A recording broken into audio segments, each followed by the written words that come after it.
Welcome to Rock Book Show. I'm Kimberly Austin, and joining me today is Lori Majewski. Nice to have you here. Hi, Kimberly.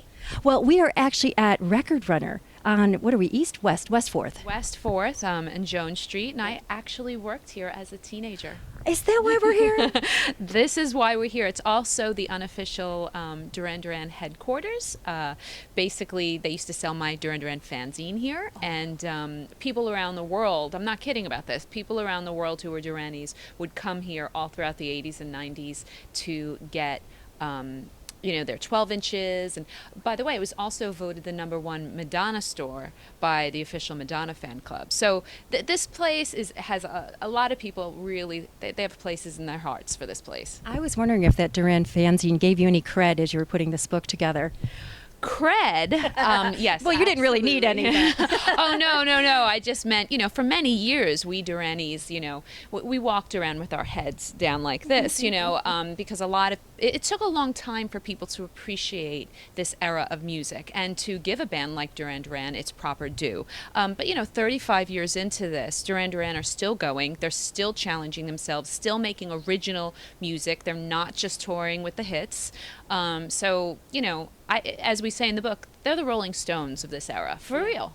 They really are. Well, Jonathan Bernstein couldn't be with us today. He's the other co-author. And the book, of course, we're talking about is Mad World. You kind of twisted the oral history. I like the format you chose for this. Ooh, what do you mean by twisted? Well, it's not your basic...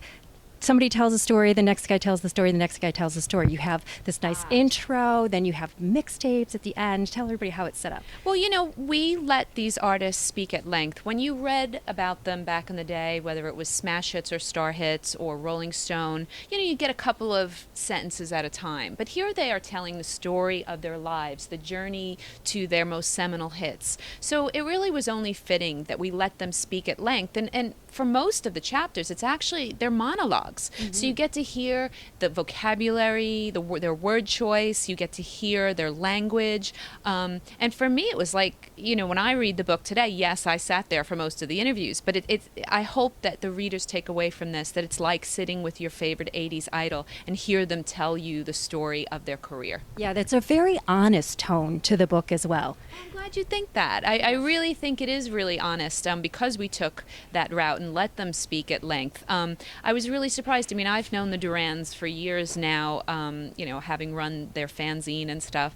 But I really felt John Taylor was very, very candid in the book. He really put his heart on the table and said there was a point in the early 90s when the band was not having an easy time producing hits anymore, that he felt like packing it in.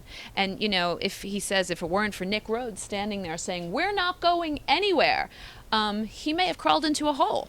And that kind of candor, I was really thrilled that that's what we came away with. Were you also surprised by some of the things you found? Yeah, I'm a huge Smiths fan. Johnny Marr actually came into the store once back in the day, so that was a thrill.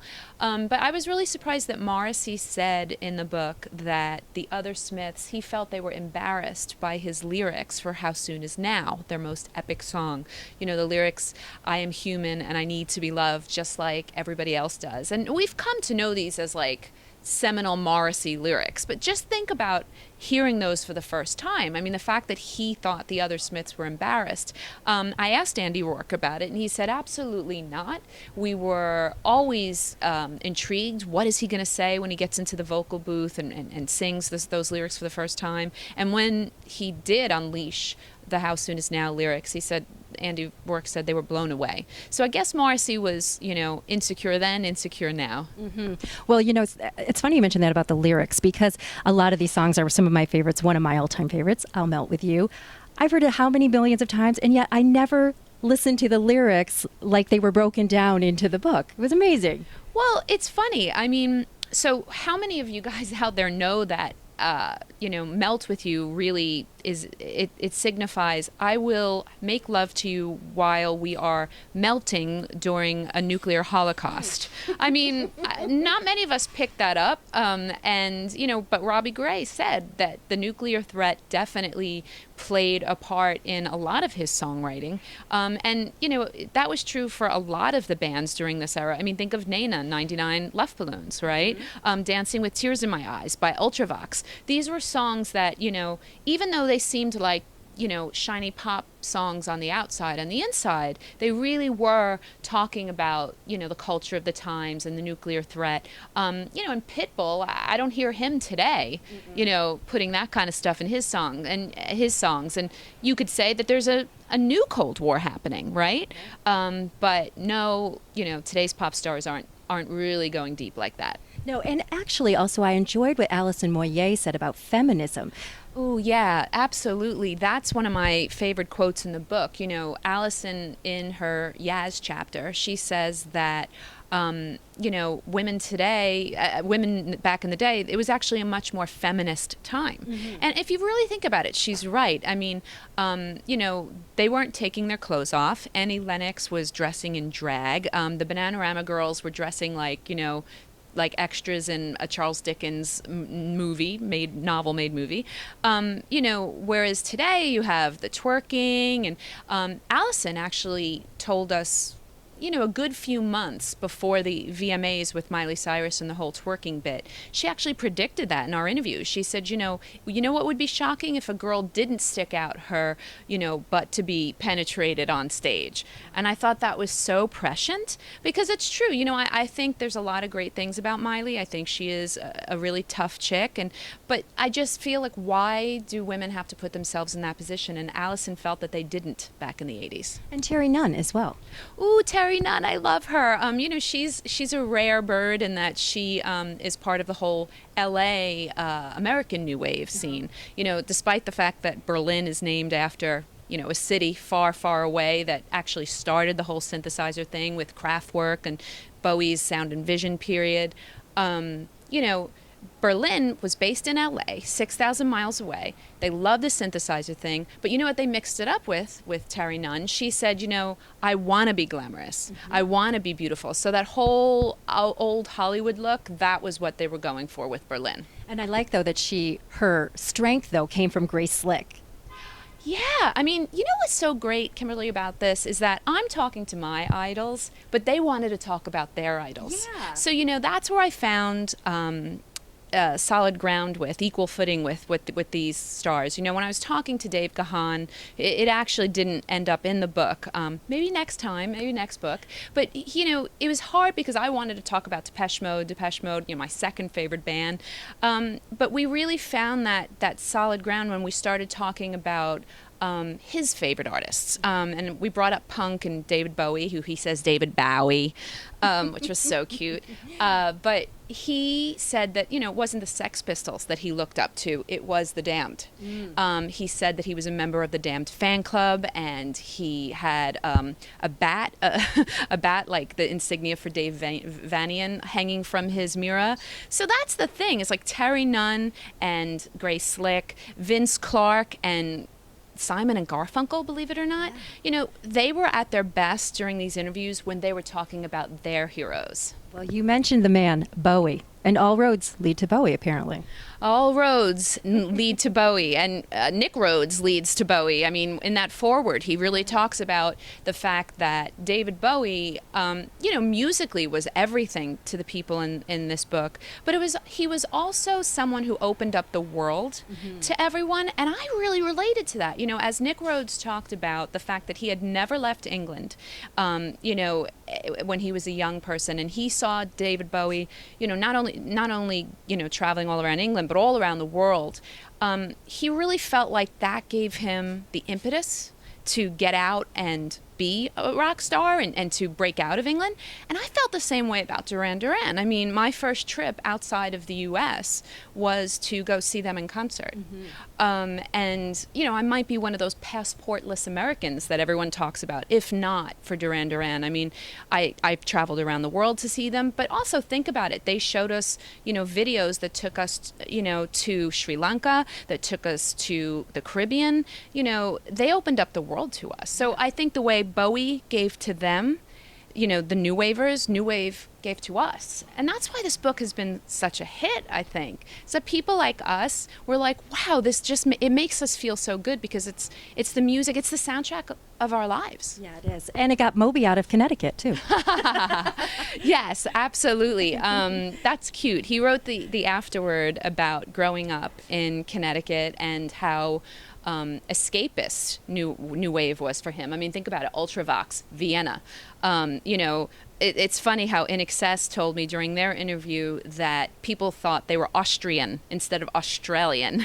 That's how, you know, limited Americans are sometimes in their view of the world. But Moby, you know, this really opened up the world to him. And, you know, we actually became friends because of Duran Duran, in a way. We were seated next to each other when I was a Teen People editor at a dinner, and he said, let's go around the table. Everyone say, who is your favorite band and why? And he goes, I go first, Duran Duran. And I thought he was putting me on just because everyone knows I'm the biggest Duranie. And he said, no, why wouldn't I answer Duran Duran? I mean, they had the best songs, they had the best looks, they got all the girls. Who doesn't want to be in Duran Duran? And I was like, actually, you're right. You're right, Mo. Yes, totally right. There are two artists in the book that you and Jonathan write these little blurbs of your own about the band or the songs and what it meant to you, or a little critique. You had a lot to say about Howard Jones. Jonathan, not so much. But he had a lot to say about Thomas Dolby, and you, not so much. Well, most of the artists we cross paths on, Jonathan and I. Jonathan's 10 years older than me. Sorry, JB, to say that, but it's true. He came from Scotland. I'm this wide-eyed American, I want my MTV type of person. And, you know, when it came to Thomas Dolby, he really appreciated the genius of his musicianship. Me, growing up, you know, I didn't necessarily go as deep as he did, and I really appreciate Dolby now. Mm-hmm. Whereas with Howard Jones, his lyrics really spoke to me. Don't try to live your life in one day. You know, don't crack up, bend your brain, see both sides, throw off your mental chains. These things, like, really, he was the Anthony Robbins of New Wave. Right. You know, I mean, I was like, okay, these are my top 10, you know, how my rules for getting by in life. And, you know, Jonathan, he already was a college-aged by that, so he didn't need someone, you know, giving him these life lessons. But there are some great feuds in the book, and, you know, I'm sorry, Hookie, but I'm gonna take out you and Bernard. That Kajagoogoo, they got nothing on Kajagoogoo. Oh, Kajagoogoo. That's a great chapter. And who knew? I mean, when we started this book, we had no idea that we were going to give Kajagoogoo like 14 to 16 pages. You know, we thought they would be like a quick, too shy chapter, you know.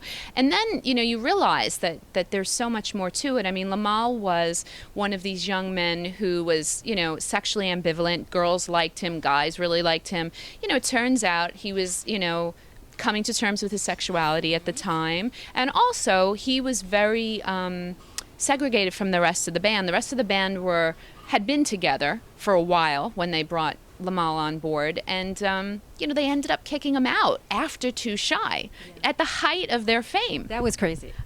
And they had differing opinions on that. You know, Lamal feeling ostracized and taken advantage of, and Nick Beggs, the bassist, feeling like, look, would you know, why would we kick out the singer at the height of our fame? He must have really deserved it.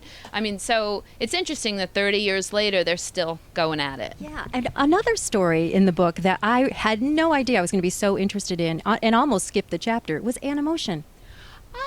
So why? Just tell me quickly, why would you almost skip the chapter? Because I kind of thought, you know, what could I learn about Animotion? But you did. You learned Oh a my lot, gosh, right? that is an unbelievable story. You know, that was one of the songs that, same as you, I wasn't sure, were we going to include it, were we not going to include it? I mean, Obsession is a juggernaut. But when I started doing the interviews with not only Michael DeBar, who co-wrote the song, but the performers from Animotion, Astrid Plain and Bill Wadhams, I realized that their story is as crazy as Obsession itself. You know, you had the reason we included them at the end of the book, you know, all these other bands were these autonomous artists who decided how they were going to sound, what their videos were going to be like, what they were going to wear. Well, by the time we got to, the mid 80s, and MTV was such, making a lot of money for a lot of these artists, labels saw dollar signs and they were like, we're going to control this. We want to make even more money. And of course, when you take the art away from the artists, what do you have? You have, a mess. You have like all of this, like more business, and commerce than art, and that's what happened with Animotion. So basically, you had these well-intentioned musicians, but then they were forced. It was forced upon them to do Obsession, which was a good thing. I mean, it was a huge hit, but then they weren't allowed to record their own material from then on out. And then, I mean, even their own Astrid Plain, their own singer, was replaced by the girl from Dirty Dancing who played Penny,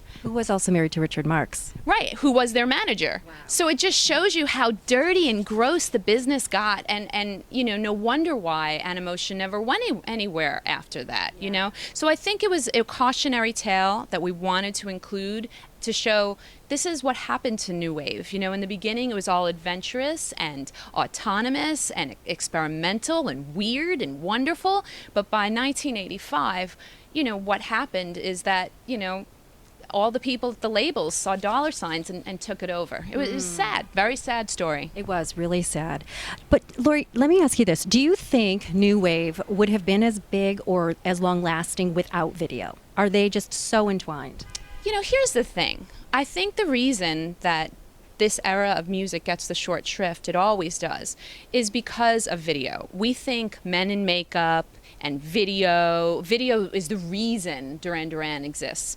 I don't believe that. I think, all these years later, yeah, the videos were a fun snapshot of that time, but the videos belong to that time. The songs are timeless. Mm-hmm. The songs are classic. Have you gone a week in your life without hearing, Everybody Wants to Rule the World by Tears for Fears? What about Come On Eileen? Have you gone to a wedding where they don't play Come On Eileen? These songs have lasted for a reason, and it has nothing to do with the video. Yeah, and you have plenty more material. There are 36 artists in the book now. Who was 37? We actually added 50 pages to the book, which never happens in publishing, but that still wasn't enough. So there are a number of artists that are conspicuously absent, I believe, and that's why we're hoping for a volume 2. Mm-hmm. Who would you like to see? I was wondering about the Cars.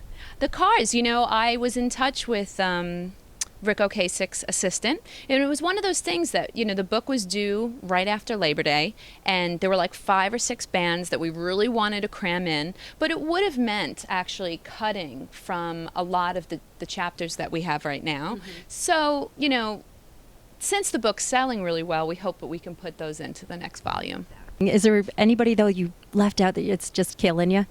Well, I could see The Cure and Depeche Mode Part 2. We have the beginning story of Depeche Mode told by Vince Clarke and how they got going in this book. What I'd love to tell is the story of who I think is the most underrated songwriter of this era, Martin Gore.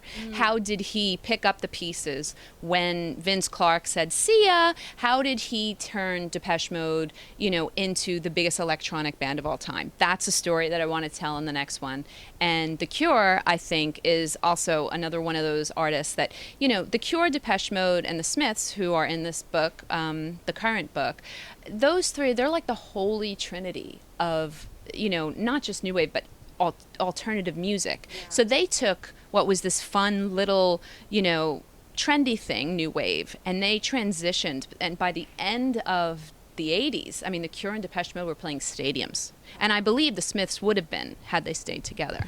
I hear so much new wave influence on young artists right now, churches. I just heard a couple of bands I had to Shazam when I was eating lunch in this deli. I'm like, I hear those voices. You don't necessarily hear the synthesizer, but you can definitely hear the new wave influence. Are you hearing it as well? Yeah, I mean, it started a few years ago with the Killers and Franz Ferdinand. And I think now you have, like you said, churches, Kitten, The Bleachers by Jack Antonoff, and which is actually produced by Vince Clarke, believe it or not. And I ran into Jack when I was in South by Southwest, and I showed him the book. He was really into it, and he said, "Yaz is my favorite band of all time." I mean, who says that? You know, that's 20 something, right? So I thought that that was a really cool thing that he recognized how important this era was, and he's carrying the torch forward. Yeah. Do you still like to go see these bands play today, or are there? Yeah. Okay. We answered that. I just saw the Psychedelic Furs recently. They were phenomenal.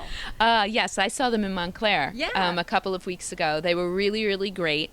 I saw Spandau Ballet for the very first time in Austin at South by last month, and I didn't know what they were, how they were going to be in concert, because unlike a band like Duran Duran, who's played for decades and still plays together, Spandau hadn't played together in 5 years since their reunion tour in England, and they skipped the States.